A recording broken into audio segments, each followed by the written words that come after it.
কি হলো অমরনাথ? খুব পেটে ব্যথা, ভালো ডাক্তার কোথায় পাবো? আমাদের শরীরের কোনো প্রবলেম হলে আমরা যেমন ভালো ডাক্তারের কাছে যাই, আমাদের মোবাইলের কোনো সমস্যা হলে আমরা ভালো কোনো রিপেয়ার সেন্টারে যাব।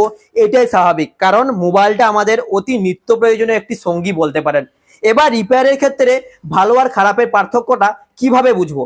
আমাদের এই যে রিপেয়ার করব সেটার ভালো আর খারাপের পার্থক্যটা বুঝতে হবে। তো প্রথমত, অন্যান্য জায়গায় আপনি মোবাইল চালালে কোনো গ্যারান্টি পাবেন না, কিন্তু মিস্টার মোবাইল থেকে মোবাইল চালালে আপনি গ্যারান্টি পাবেন, কারণ অন্যান্য জায়গায় ডুপ্লিকেট পার্টস ব্যবহার করে, কিন্তু মিস্টার মোবাইলে একদম অরিজিনাল আর জেনুইন পার্টস ব্যবহার করে। এবার আসি 3 নম্বর পয়েন্টে। 3 নম্বর পয়েন্টে আপনি হচ্ছে আপনার যে কোনো মোবাইল সারাতে যাবেন, আপনার মোবাইলটা নতুন মিস্ত্রি দিয়ে সারিয়ে দেবে, কিন্তু মিস্টার মোবাইলে আছে 10 বছরের এক্সপিরিয়েন্স ওয়ালা একটা টেকনিশিয়ান, যিনি আপনার মোবাইলের অরিজিনাল প্রবলেমটা বের করে অল্প সময়ে আর অল্প খরচে আপনার মোবাইলটা সারিয়ে দিতে পারবে। এইবার আসি 4 নম্বর পয়েন্টে। অন্যান্য জায়গায় আপনি যখন মোবাইল সারাতে যাবেন